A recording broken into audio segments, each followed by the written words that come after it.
Barishal BRT অফিসে দালাল ছাড়া মেলে না কোনো ড্রাইভিং লাইসেন্স, এই মর্মে একটি নিউজ হয়। এই অভিযোগের প্রেক্ষিতে দুর্নীতি দমন কমিশন প্রধান কার্যালয় ঢাকা কর্তৃক আমাদের দুর্নীতি দমন কমিশন সম্মিলিত জেলা কার্যালয় বরিশালকে নির্দেশ প্রদান করে এই অভিযোগ সংশ্লিষ্ট বিষয়ে একটি অভিযান পরিচালনা করার জন্য। তৎপ্রেক্ষিতে আমাদের দুদকের একটি টিম আমরা এখানে বরিশাল বিআরটি অফিসে একটি অভিযান পরিচালনা করি। অভিযানকালে আমরা একজন দালালকে ধরতে সক্ষম। দালালের নাম হচ্ছে সঞ্জীব দাস। সে আমাদের স্পাই টিমের কাছে, আমাদের দুদক স্পাই টিমের কাছে পেশাদারি লাইসেন্স ক্যাটাগরি 1 করার জন্য আমাদের 2টা লাইসেন্স করে দেবে। 10,500 করে মোট 21,000 টাকা দাবি করে আমাদের স্পাই টিমের কাছে 2টি লাইসেন্স করে দেওয়ার জন্য। আসলে এটা সরকারি ফি। ক্যাটাগরি 1 পেশাদার লাইট ক্যাটাগরি 1-এ 3290 টাকা সরকারি ফি এবং ক্যাটাগরি 2-তে 3522 টাকা সরকারি ফি নির্ধারিত থাকলেও দালাল আমাদের স্পাই টিমের কাছে 10,500 করে 2টা ড্রাইভিং লাইসেন্সে মোট 21,000 টাকা দাবি করে।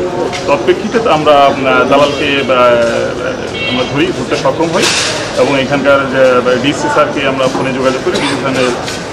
এখানকার সরকারি কমিশনের এক্সিকিউটিভ ম্যাজিস্ট্রেট আমাদের এখানে হাজির হন এবং আমরা পুলিশের সহায়তা নিয়ে তাকে ধরি এবং বিজ্ঞ এক্সিকিউটিভ ম্যাজিস্ট্রেট তাকে দণ্ডবিধি 1860-এর 188 ধারা মোতাবেক তাকে 200 টাকা আর্থিক জরিমানা এবং সশ্রম কারাদণ্ড প্রদান করে। এ বিষয়ে আমরা প্রধান কার্যালয় বরাবর রিপোর্ট করব। রিপোর্টের প্রেক্ষিতে আমাদের পরবর্তীতে বিস্তারিত অনুসন্ধান সাপেক্ষে ফাইন্ড আউট করা সম্ভব হবে নেপথ্যে কারা আছে, বরিশাল অফিসের কেউ আছে কিনা।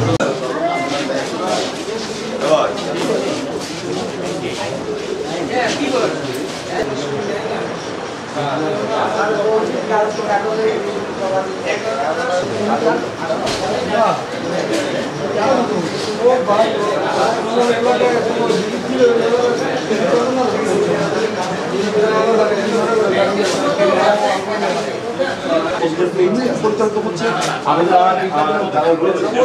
আরো কথা শুনবো।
সহকারী পরিচালক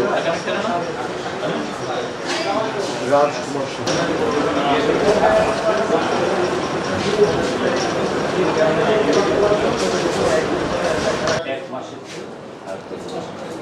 দাঁড়ান 200 টাকা এক মাসে।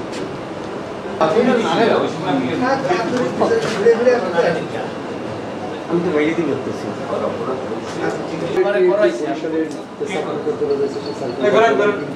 অভিযান পরিচালনা হচ্ছে এবং